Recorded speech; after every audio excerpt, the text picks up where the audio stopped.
Today, we will talk about after enter, perform click on selected button in AGen Software. In AGen Software, this function helps the users to easily complete form with bullet management. Let's give an example in bullet management. I added a new bullet. In this page, I added text box and a button.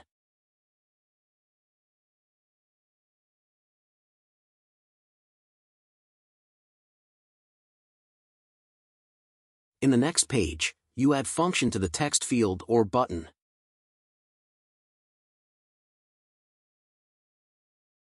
In the first text field, I added after press enter, perform on the selected button. You also need to select the button that will be perform. As for the button, I added save function.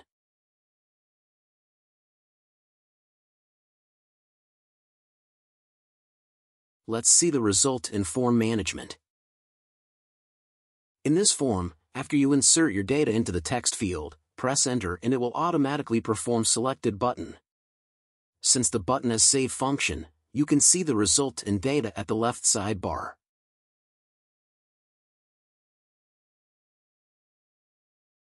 To know us more, you can visit us at agn.mobi or scan the QR code on the screen.